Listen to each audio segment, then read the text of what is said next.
We begin tonight at 6 with charges filed in a disturbing incident in Greenfield. That's where a father is now under arrest after his child is found wandering around outside in the bitter cold. Logan Gay is in Greenfield, joining us live tonight after just talking with the prosecutor. And what did you learn there, Logan? Hey, Ann, yeah, that's right. The prosecutor said that child was found in this apartment complex, wandering around through it, wearing only a diaper and suffering from hypothermia. Officers followed the child's footprints in the snow to an open apartment door where they found the child's father asleep inside. Police say they also discovered suspected illegal drugs inside the apartment. Now, medics took that child to the hospital where they say the child is now stable.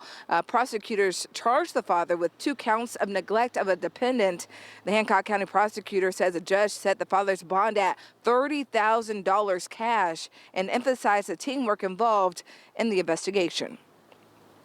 Any crime involving a child is a very high priority for our office, and we put a lot of resources in our partnership with Zoe's Place Child Advocacy Center and our partnership with law enforcement to ensure that we do everything we can for children in Hancock County to be safe. That's probably the highest priority for law enforcement overall.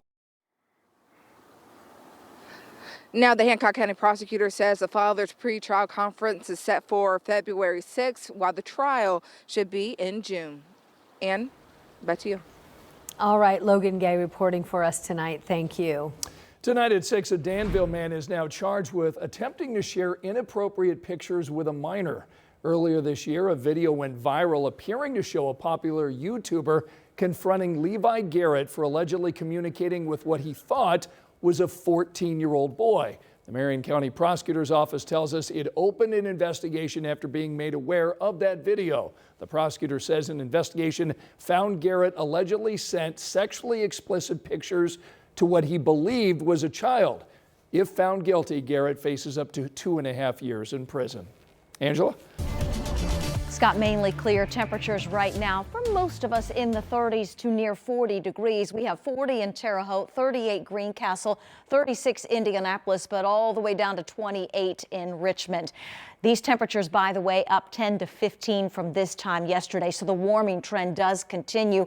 Evening numbers for most of us will stay in the low to mid 30s, expecting near freezing early tomorrow, and that's a concern as we may get some patchy, dense fog and the possibility of some patchy freezing drizzle. You can see it here 4 o'clock tomorrow morning. If this verifies, it happens right before that morning drive, and even a little bit of freezing drizzle can cause some slick areas on local roads. So we'll be keeping you updated on that. Some slick conditions possible overnight and very early tomorrow morning. As we look ahead, it's rain and wind on Thursday. That in the 7-day in a few minutes. All right, we'll see you in a little bit, Angela. Thanks. Tonight at 6, we're hearing from Indiana Governor Mike Braun for the first time since the state Senate voted to reject that redistricting plan here in Indiana. He sat down with our State House reporter Emily Longnecker today, and they talked about what comes next. He also is reflecting on his first year in office as Indiana's 52nd governor.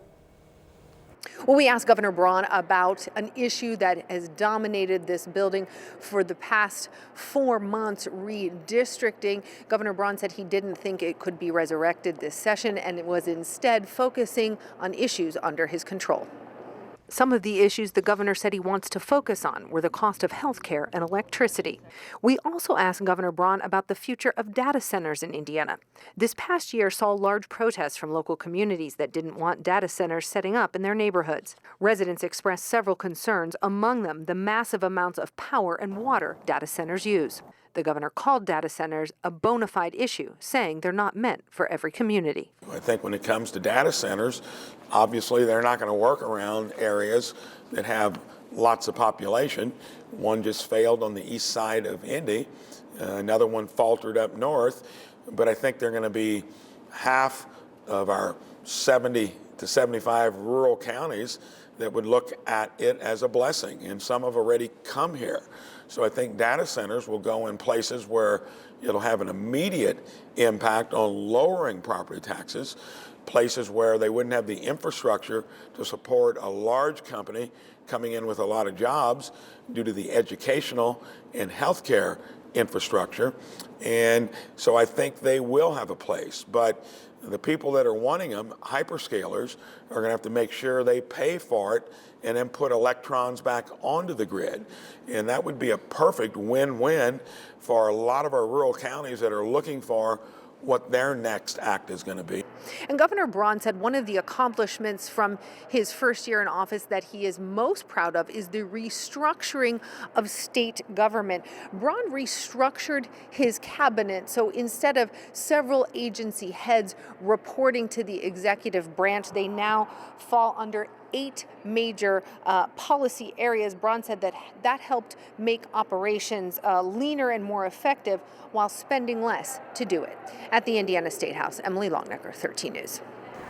We've been following the top headlines from the Indiana State House all year, and you can find our previous coverage on Crossroads Politics. You can watch that show right now. It's on our free streaming app, WTHR+.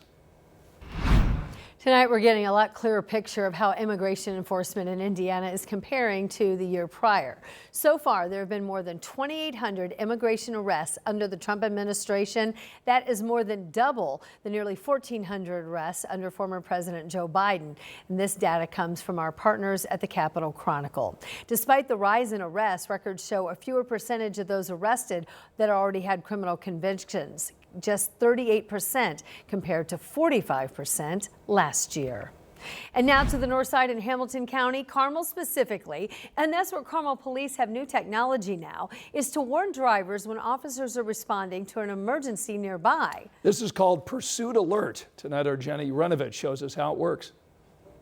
Well, if you have the Waze app on your phone, you'll automatically get these notifications meant to make sure you move over and police stay safe.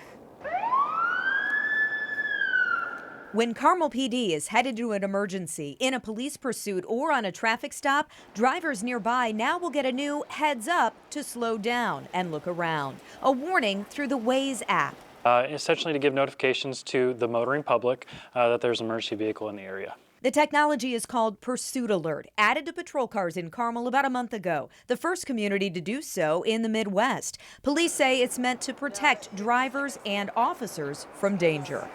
Lately, there's been a number of officers whose vehicles have been hit, and so we want to try to avoid that.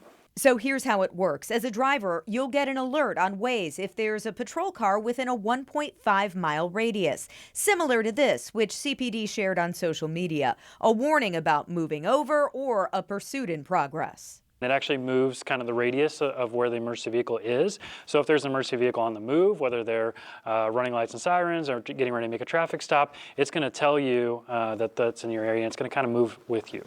The safety tech comes as dangers rising from people not moving over. Several crashes involving state police, including this one on 465. That trooper not hit for the first time.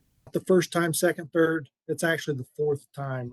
Putting a lot of faith in those thousands of drivers that are passing us, that they're paying attention and doing the right thing, because it just takes one time, one person not paying attention that has life-changing consequences. It's why Carmel PD launched this tech, hoping the software reduces risk and still relying on humans to do the right thing.